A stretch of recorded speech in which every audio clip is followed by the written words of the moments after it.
welcome to another edition of Cutting Edge. My name is Andrew McGee. I'll be your instructor teaching Krav Maga, and we'll also be adding a little bit of combatives into this. Now, what we're going to do is, first thing, I want to introduce some of the people who are going to be helping me. So, we have Joanna, and we have Tony. Okay? We're going to go ahead and go over clinches and knees, because in close, this is going to happen when you struggle or grab. A lot of times you're going to be able to throw knees. We'll add a few jabs and crosses, but we'll also tell you a little bit of difference between some of the clinches. So people go, well, what's important about a clinch? It's a certain way that you grab somebody or hold somebody. It's basically created in a wrestling style atmosphere. Now for MMA, it's a little bit different. So the clinch that we're doing would actually be referred, it's kind of illegal for MMA because they will think of it as putting too much pressure on a person's neck. Now, we're also going to teach you how to protect your neck so that that doesn't happen also, okay? So first I'm just going to show, and we're going to set up, I'm going to show Tony real quick, and then I'm going to have them actually do this exercise. So you take one hand and you actually place it behind the person's neck and put your right there, good. Now, see how his tricep, you got his tricep, you got bicep, you have forearm. So forearm is driving right into my chest, okay? I put my hand right behind his neck. Now, the other hand is right here, right on that, right here. Go ahead. That's good. So now we're locked up. That is actually what a lockup position is. My head's on one side, his head's on the other. Now when we switch, we just basically, boom, right there. Boom. That's how you would switch. Okay? Switch. Okay? Now, this is referred to because you're putting pressure on the person's neck because you're pulling down the neck. So in a sport, which MMA, yes, it is effective, but it is also has to be worked so it doesn't hurt the athletes. This putting pressure on a person's neck, because naturally all he has to do is pull down, and he's got my chin here. Now, when you think about it, that also pulls my body out of alignment, so it makes it easier for him to throw a kick, which will be referred to as knee strikes, okay? So, first we're going to have you two go ahead and work through some swims for a second.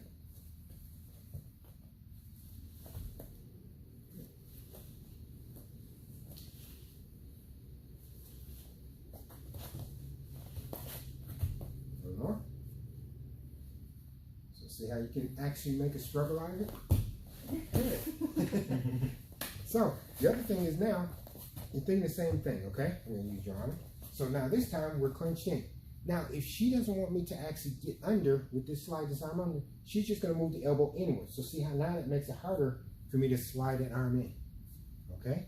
Because all she's doing is just moving it in. That means I have to circle my body to actually get in there and then do the same thing. It makes it harder to circle it in to get in, okay?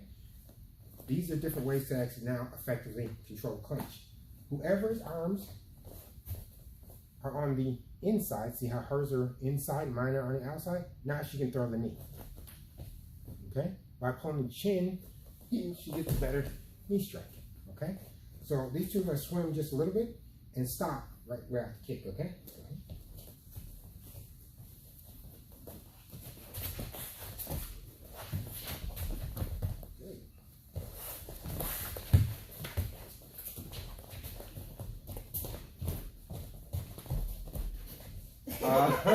Good. See how it goes?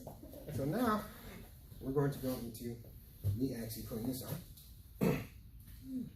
So what I'm doing is I'm using this pad because this way she gets to do real world kicks and knees, because she can then throw the knees right there. She can throw the knees without having to hesitate.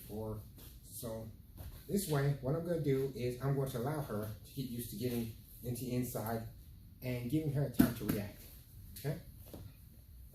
So that means if we're clenched, she's just gonna, the moment she gets inside, she gets to throw her knees. She can either throw what's referred to as a straight knee, which means you're pulling back, or she can do a round knee where she steps a little bit to the side and throws that knee in, okay?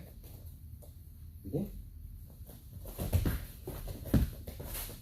Good. Now, what I'm doing is I'm also moving, so this way, she gets to feel for when I start trying to escape, she gets to move with me and still kick. Because what happens is everybody's used to kicking a bag that's stationary. And if you kick something stationary, I mean, naturally it doesn't move, right? That's why it's stationary. So if a person, your opponent, is going to move around, so you have to know how to kick, balance, refire, kick, balance, refire. It's the same. It's a process, but you need to know also the person may be going forward, back, side to side. So you need that same motion. So she's going to grab on, and now as I move, we're going to go ahead and do it slowly. And as you know, she's pulling me into it. So she also gets the pull and the knee. So first she's pulling and then throwing the knee to get more power. Okay? Thank you. Tony, so like in MMA, what they do is one arm will go over and one arm will touch here. That means I'm not putting pressure on the neck, but I'm holding. I can go here. You know, I can actually latch up and do back here. Okay? I can kind of hold here, but I'm not pulling all the pressure on the neck. It's going across, you know, instead of here. Okay? Notice the difference here and here. So now that pressure is not on the neck, it's across the back and it's catching his arm. So now for me to kick him, it requires a lot more. So now he's going to do the same thing with me. Put this arm back here and he's going to go ahead and grab that. Now he's going to try to kick. So see how he can't really lean back compared to if he has it here. He has it here. Now he can do what? He can pull his body and pull me over when he kicks. Okay? That's kind of difference where you see he can pull me instead of just holding on. Because the other way, when he has his arm across here, and he's grabbing it, tricep right here, all I have to do is put my leg here and he can kick. If he tries to kick, I'm going to try to kick me. I can put my leg up. It makes it hard for him to get it. Okay? If he has his hands behind my neck, a regular version, and I try to do this, and he pulls me. He's going to pull me right off balance because he can pull me easier. Okay? So it's easy just to yank me off balance. This defense, by putting your leg up, doesn't work when you use that version of clenching. Okay? It works with the MMA version, so it does not work with more of the wrestling style version. Okay?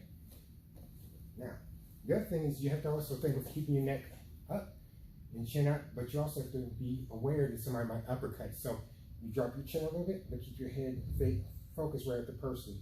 And that's going to help you to keep your head up. So it protects here. You can use your chest to kind of protect against the uppercut coming out. Okay?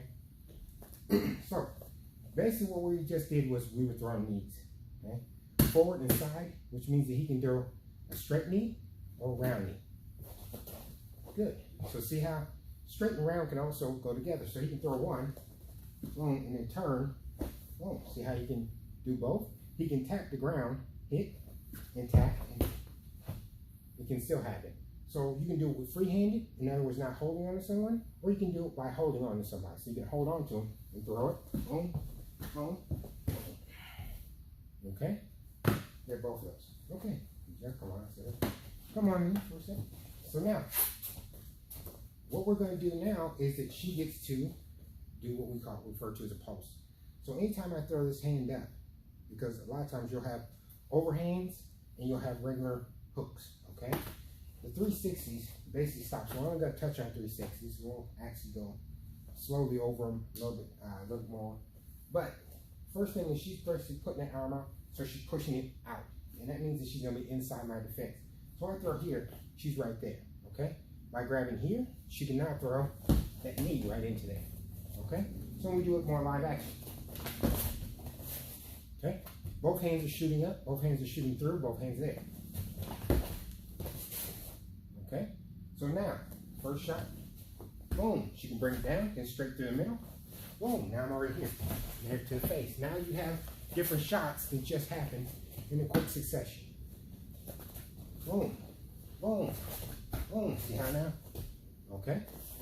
Good.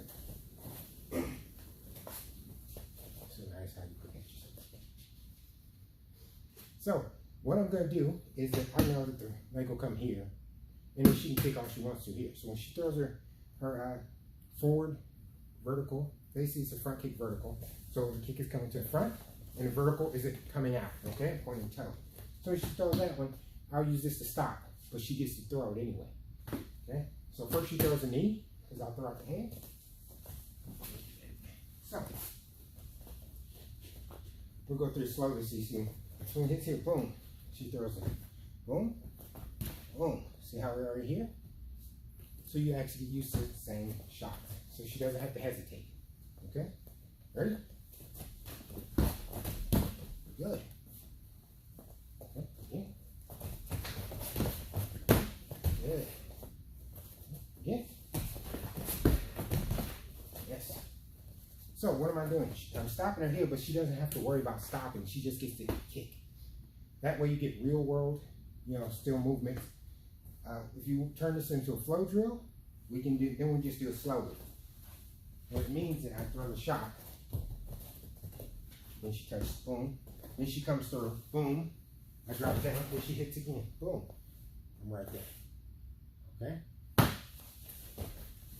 That's how you turn this into more of a knockout combination, where it went from, this is a counterattack instead of offense-defense. I attacked her, she stopped it, and she countered it with a shot so that it prevents me from attacking her again.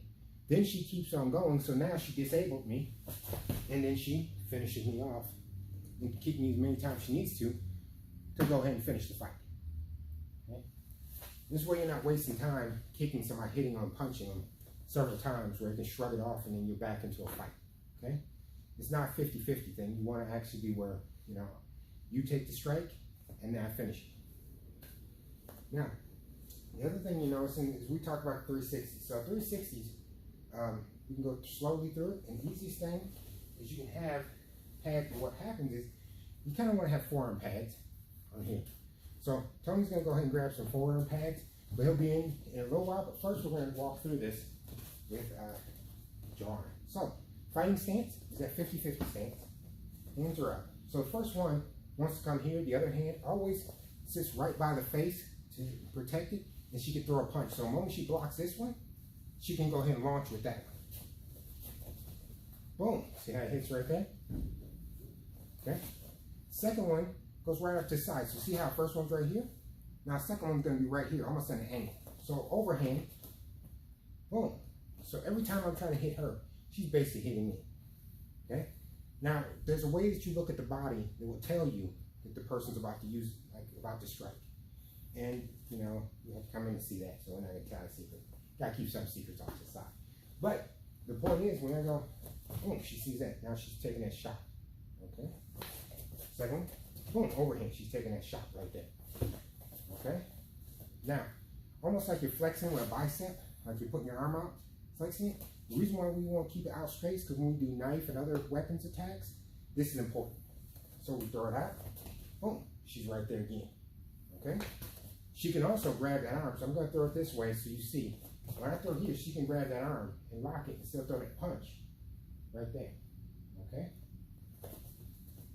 If she wants to finish, like we said, remember, we can finish things from here. So I throw that one, she blocks, she locks, she hits. She takes his hand, grabs my shoulder, hits here. See how it's already right there? Now, she has what? An elbow. If she wants to slide down a little bit, she can go ahead and pop the elbow. Okay? She has all of those. Now, next thing is, we go ahead and we're going to work through. So Tony's going to come in.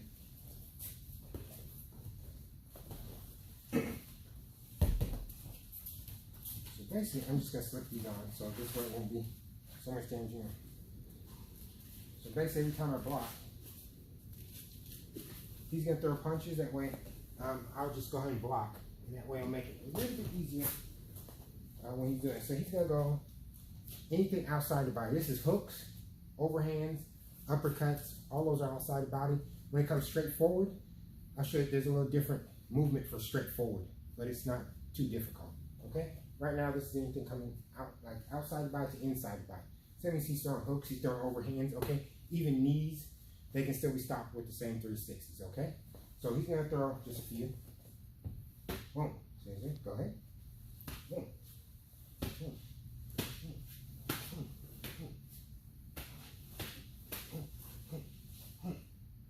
Now I'm actually in that same motion. Because when he throws an uppercut, so he goes and throws an uppercut, I'm basically blocking with here. So you see how 1, 2, 3, this is 4, you have 5 right here, you have 6 and 7. So I'm basically taking 5, and then 5 is here. So then we go into 6, which is what you want for the uppercut. Okay? Almost in 7. So now you're right here. I also have inside shots. I can come back up and take to move that up. Boom, boom, to take a strike on. Okay? So uppercuts, uppercuts, both hands, strikes.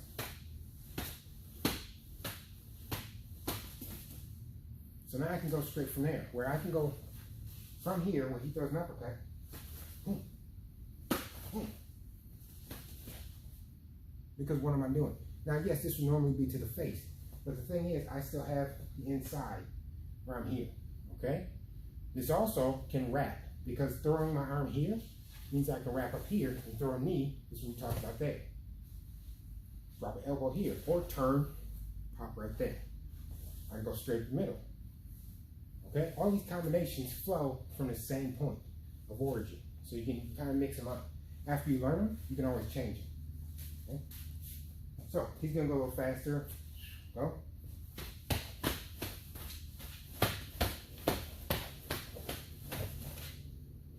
Anytime I want to. Good job. Okay.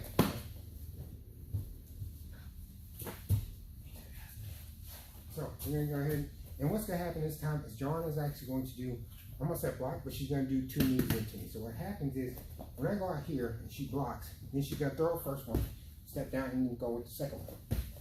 So see how now you get that pull effect? Because when the first knee hits, then you get more power from the second knee coming. Good. Again. Good. Yes. Good job. See the difference now? So you get that same shot from me throwing it here, and then boom, boom, okay? Because she has my head and my neck, remember your neck can't lift a whole bunch of weight, okay? It's a different thing. If you start putting your body weight on it and pulling, you can actually pull somebody over with the neck instead of touching on their shoulders, okay? So what I explain to people is if I'm here and somebody's on my shoulders, you can lift people with your shoulders. If they're on your back, you can throw people off. On your neck, it's harder to lift somebody up and dangle with somebody holding onto your neck, okay? So because she threw that shot, boom, and she's here, and she throws that knee, I'm already here. That means she can lower it down for the next knee. It comes right there. That means she can guide my head right into her knee. So, and also, I can't recoil back, which makes it more powerful. So as you learned that knee strikes, you can grab and make sure that it's hand over hand. So one hand, then the other hand, and pull in. So never interlock, because then you'll actually hurt your own knuckles if you push in this way, okay? Hand over hand, pull down, okay? When you pull down, you also cut the person's oxygen off. That's another byproduct by doing this, is that she's pulling down on me. She's taking my chest. You see here that muffle? That's because I'm dropping my chin on my chest. So that means it's hard for air to get in there, and it's for breathing purposes. Plus, she's also kicking me. It also throws off my vision, okay? So your breathing is going off, your breath, okay? And then we talk about balance. So you go blinding, which means you temporarily lose sight of wherever it is. Doesn't mean somebody pokes you in the eye, but it can be, okay? Anytime I lose track of somebody, you're blinded to them. Breathing. When your breathing is impeded, if you get hit in the ribs, it's going to hurt. It's going to make your breathing hard to breathe. That's going to affect you, okay? Then the next thing is you basically have what? Balance. So by putting these 3 B's together, it makes it easier to take someone out faster and easier and better, okay? So by thinking of the B's, you can actually finish a fight very quickly. The more B's you implement, the faster you get the knockout. So, with that being said, so Tony's gonna come in. I want to say that thank you, and catch our next episode. It's gonna come up, and we're gonna pretty much do these each Sunday. Remember, if you like these episodes, put something in the comments below. Also, go ahead and remember to, hey, check mark, say something, leave a comment, subscribe. Appreciate that. Now, you can also catch me on Instagram, so you'll see me at Andrew A. McGee _official, or you can get me at Major Impact _athletics. Those are both on Instagram. You can also catch me on Twitter, and you can catch me on Facebook. Okay? Thank you. And if you also have an idea of something you want to see, feel free to leave it in the comments. Thank you again.